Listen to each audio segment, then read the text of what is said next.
dari proses naiknya air, ya dari penguapan dengan suhu tertentu naik ke atas, kemudian di atas ada proses kondensasi, ya di atas jadi butiran partikel-partikel dingin, semakin tinggi awan ke atas semakin dingin suhunya, kemudian menjadi es. Dari es itu turun ke bawah sebelum sampai ke atmosfer, ke darat, pecah lagi karena ada kehangatan suhu menjadi air. Berapa ukurannya? 0,5 mm gitu kan dari setiap datangnya. Berat masanya sampai dengan 103 kilogram per meter kubik misalnya datangnya. Kalau dia menjadi rintik-rintik berapa ketinggiannya?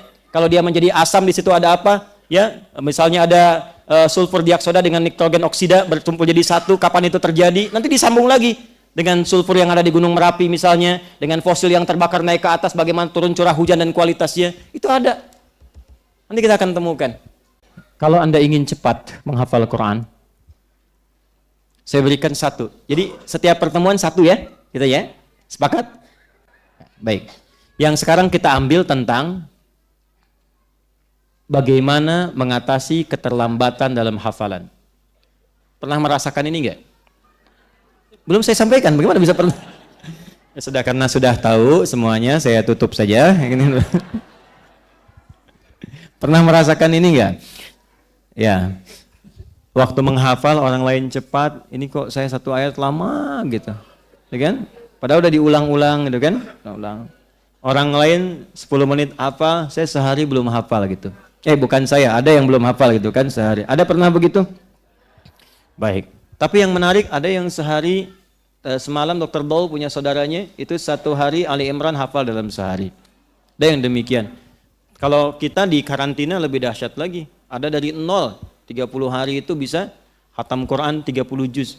Ada yang sehari 2 juz hafal Quran. Ya, lebih dahsyat lagi. Nah, saya ingin masuk kepada yang satu dulu, yang lambat dulu. Begini. Lambat itu dalam pandangan manusia. Dari kitanya, sudut pandang manusianya. Kalau ingin menghafal Quran, maka keluarkan semua petunjuk hadisnya, termasuk ayat Qurannya. Di antara petunjuk itu mengajarkan pada kita demikian.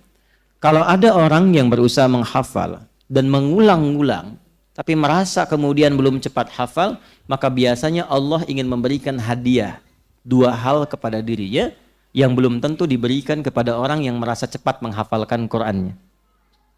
Apa 2 hadiah itu? 1. Ingin menambahkan pahala kepadanya yang menghapus dosa-dosa yang pernah ia kerjakan sebelumnya, sebelum Allah mudah menanamkan Quran pada jiwanya. Kadang begini, ada orang yang selama ini sibuk terus pengen menghafal, ya kan? Allah nggak bikin cepat langsung hafal tuh, tapi dibuat dulu berkali-kali, berhari-hari. Nah, itu jadikan cara melihatnya begini, kamu kemana aja selama ini, ya kan? Boleh jadi ada kesalahan-kesalahan yang pernah dikerjakan, kekurangan-kekurangan yang pernah dilakukan. Nah, masih ingat bukankah 1 hurufnya 10 kebaikan? Kalau orang baca, dzalikal kitabu la raiba fihi hudal lil muttaqin, sekali baca hafal selesai, cuma dapat sekian huruf kalikan. Tapi bagi Anda yang mengulang, dzalikal kitabu, dzalikal kitabu, dzalikal kitabu, berapa banyak pahalanya? La raiba fi, la raiba fi. Jadi singkatnya, kalau ada ayat yang sedang Anda hafalkan, merasa kurang cepat dihafalkan, boleh jadi bukan karena kurang cepatnya, karena inginnya Allah melimpahkan pahala dulu pada Anda sebelum memudahkan Anda menghafalnya. Jelas? Karena itu saya sarankan, sebelum menghafal Quran, niatkan pula ibadah ini di antara pahalanya untuk mengalir kepada orang tua kita. Sehingga ketika kita mulai menghafalkannya, kita menikmatinya. Walaupun terasa agak lambat, pahala banyak mengalir, mungkin yang diinginkan oleh Allah, cahaya itu mengalir pada orang tua yang telah meninggalkan kita dulu. Paham? 2, Allah menginginkan kita lebih kuat mendapatkan ayat yang dihafalkan itu, bukan sekedar hafal sesaat dan berikutnya hilang. Karena itu biasanya ada seseorang yang ketika diminta menghafal, orang melihat seperti lambat. Padahal di sisi lain Allah ingin menguatkan kekuatan ingatannya, sehingga menajamkan hafalan itu sehingga tidak mudah dilupakan dalam hidupnya. Jelas?